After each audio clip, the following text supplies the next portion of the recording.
isa sa mga anchor ng SMNI, isang political vlogger, kabilang sa mga banateros, walang iba kundi si Master Jodea!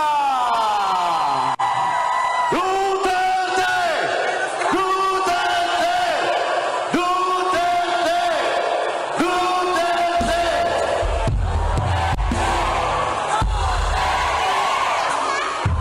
Lahat po ba tayo dito, Team Suka? Kasi yung mga kandidato natin, tinatawag ng mga ng nasa kabila na napabili daw ng suka. Pero, sa tuwing dumadapo ang mga kandidato natin, kahit saang lugar sa Pilipinas, pinagkakaguluhan. So, ibig sabihin, mas mahal ang mga kandidato natin. Yon. Anyway, ako nga po pala si Master Jodea, miyembro po ako ng Banateros. Kami yung maiingay sa social media at ngayon pinag-iinitan ng kamera. Pero magpasalamat tayo dahil nandito tayo nakalaya pa. Yan, nasa laya pa. Pero, nandito po kami ngayon, mga kababayan, para makipag-usap po sa inyo. Wala kaming dalang artista, pero yung mga sumayaw kanina, mas magagaling pa sa mga artista. Yan o. Di ba? Wala kaming artistang dala, pero ang dala namin ay pag-asa. Ayun. Ito po na mga kandidato natin, ito po yung mga sinala. Yung mga sinasabi sa kabila na pinabilihan ng suka, reverse psychology nila yon dahil alam nila na napakalakas yan.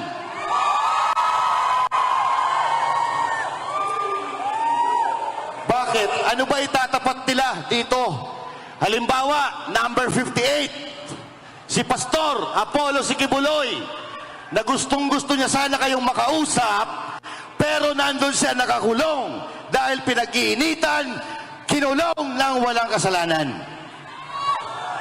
Dahil alam nila na si Pastor Apollo Sikibuloy ay nagpapadalo ng politiko. At dahil natitreten sila, lahat ng malalakas, pilit nilang ginigiba. Si Pastor Apollo Kibuloy, anyway, kami po ay hindi miyembro ng Kingdom of Jesus Christ. In fact, kami po ay kritiko ni Pastor ng matagal na panahon.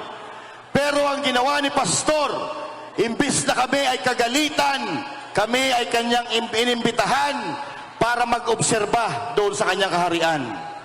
Pero kahit anong gawin namin, kahit saang sulok kami pumunta, wala kaming nakita na kahina-hinala at kaduda-duda.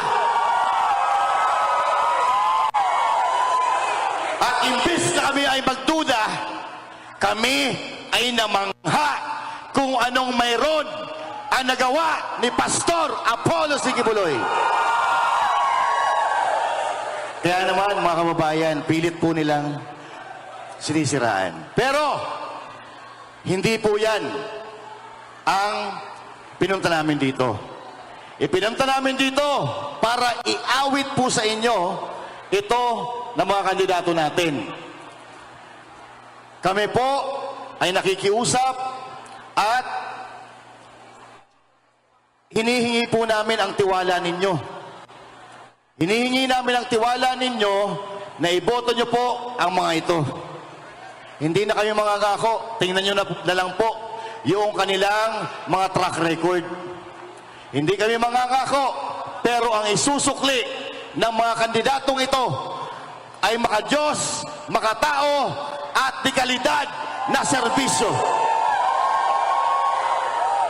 So hindi ko na po patatagalin pa dahil alam ko, inaabangan ninyo yung mga kandidato natin. Pero ito lang, ang gusto kong sabihin, pagkatiwalaan natin silang lahat dahil nakakasiguro tayo na lahat ng ito ay para sa Diyos at sa Pilipinas nating mahal. Mabuhay ang PDP laban! At mabuhay ang Pilipinas! Salamat po. Maraming salamat. PDP laban! PDP laban! PDP laban!